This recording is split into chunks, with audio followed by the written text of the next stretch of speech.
سعودی عرب اور اسرائیل کے بیچ پراسرار رشتہ کا اندازہ لگانے کے لیے ہمیں مملکت سعودی عربیہ کا قیام کے تعلق سے کچھ اہم باتیں جاننی ہوں گی۔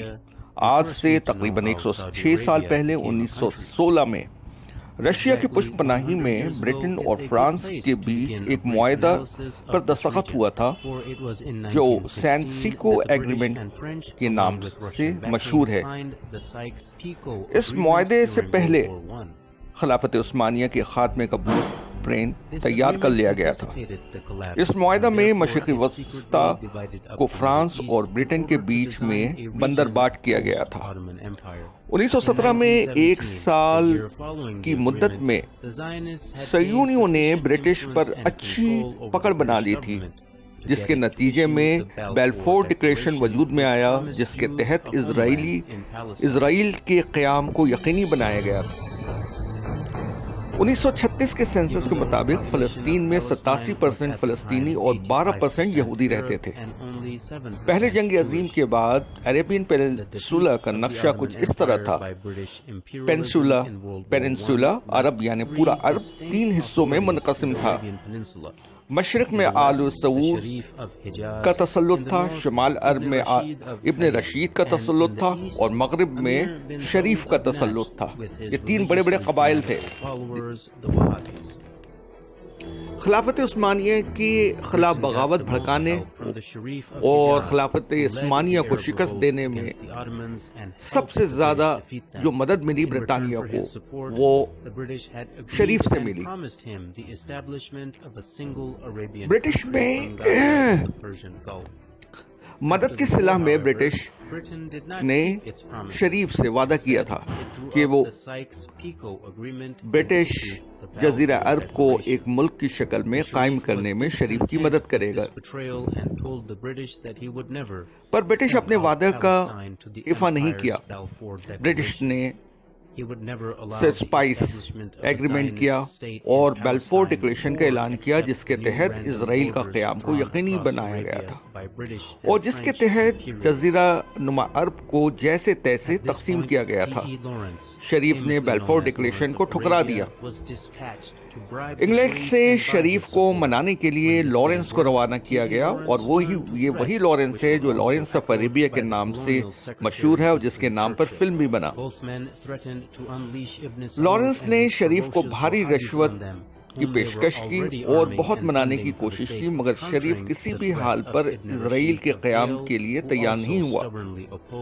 لارنس نے ونسٹن چرچل کے ایما پر شریف کو دھمکی دینا شروع کر دیا۔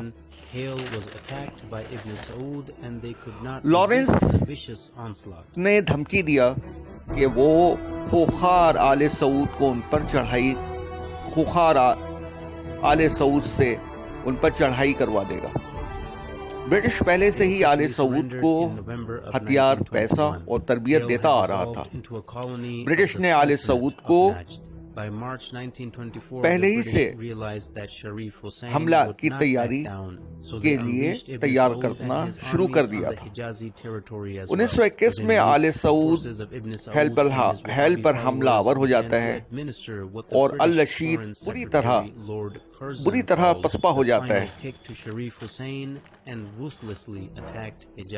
ابن رشید ہتھیار ڈال دیتا ہے اور حیل مملکت نجد کا حصہ بن جاتا ہے۔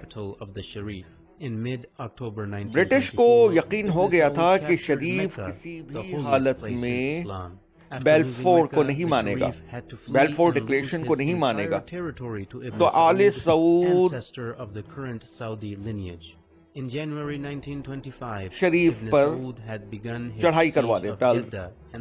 برٹش جو ہیں آل سعود سے شریف پر چڑھائی کروا دیتے، حملہ آور ہو جاتے آل سعود، خوخار آل سعود۔ اب یہ ہوتا ہے کہ ابن سعود لارڈ کرزن کی مدد سے مفتوح علاقے پر انتظامیہ کو استوار کرنے لگتا ہے۔ آل سعود پھر جدہ پر، طائف پر اور اس کے بعد مکہ پر قابض ہو جاتا ہے۔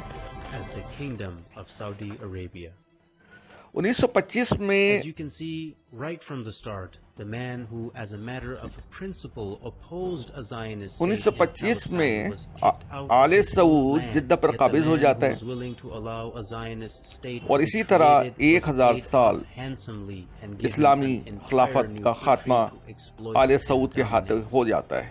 Even today, 1932 میں مفتوح علاقے کا نام سعودی عرب رکھا جاتا ہے. وہ شخص یعنی شریف جس نے اسرائیل کے قیام کی مخالفت کی تھی اسے اپنے وطن سے نکال دیا جاتا ہے. آل سعود جس نے اسرائیل کا قیام کی حمایت کی تھی اسے جزیرہ نما عرب کا حکمراں بنا دیا جاتا ہے اور آج بھی یہی کچھ ہو رہا ہے.